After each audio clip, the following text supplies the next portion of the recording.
त्यातच रमाबाई सुद्धा आलेल्या होत्या आणि मग रमाबाई आंबेडकरांनी बाबासाहेबांना निरोप दिल्यानंतर बाबासाहेब तिथे पोहोचतात आणि लंडनवरून बाबासाहेब आंबेडकर 30 डिसेंबर 1930 ला रमाईला पत्र लिहितात.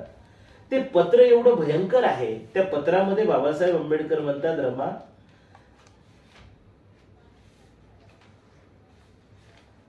रमा दिवसभर गोलमेज परिषद म्हणजे एक युद्ध होतं. हा अस्मितेचा संग्रह आहे, हा संग्राम आहे. सगळी शक्ती एकवटून ही लढाई आपण लढलो पाहिजे. मी हारता कामा नये रमा.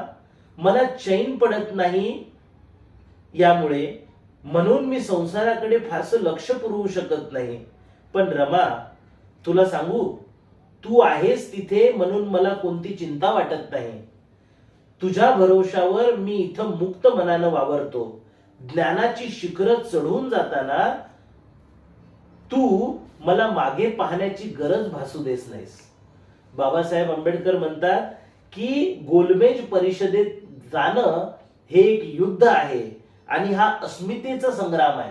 मी या बहुजनांच्या कल्याणासाठी, या बहुजनांच्या उद्धारासाठी या ठिकाणी आलेलो आहे, या गोलमेज परिषदेसाठी आलेलो आहे आणि या गोलमेज परिषद माझ्यासाठी